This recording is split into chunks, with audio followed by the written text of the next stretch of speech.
Oluvannyuma lwa Aisha okwezibika ebiri gyange olwaleero nabukezezza nkokola ne neeterebeka Mwasanjala yogayoga Aisha gy'awangaalira ono musanze awujjaddeko ng'akubira ddala bulatyo okukira omusezi aliraanye limbo wabula olw'obulumi bwa ssente obumbadde okumpi ng'obusungu wano ntuukidde ku nsonga era bwe nkugamba nti okulamusagana wakati wange ne Aisha kubaddewo mba nkulimbye ono ngenze mulage nti bulijjo olubwa lukovu balugayira ku kyoto bwe lutuuka ku ttale ne luweera ennemba nga bw'alina okunsasula ezange ono alabye entaamye okukira enswera enkubeko omusango nga gumusse mu vingeri ya gunsinze aliwa bitono ono asazeewo era nandagirira n'ekifo wagenda okunsasulira ezange awo wamma tusizza kimu nga nkuyege ono tutambudde mukungujjo yogayoga mu kifo bakira obwedda tugenda nga bwe mukuutira okuwandiika amannya g'ab'eŋŋanda ze bonna baalina kuba kyengendo mukola mpawo gw'ataayite olwo n'alyoka akakase nti abasajja nkeretanyi bagitegama enva erya bibombo wabula akaseera mulindwa nga katuuse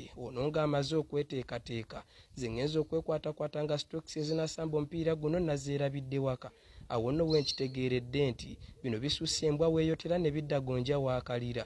awo omwana wampitidde myaganya gy'engalo ngeri yatava ku mulungi afaawoza Jamii Radio nkujjukiza okunfolowinga ku YouTube nga nkusuubiza okutuusangako saaviisi ennungi ebyange tebibenga byakweyogeza ng'owamalibwa ayasira embwa nti bw'eri bulwamannyo ndigisongolera emmambo.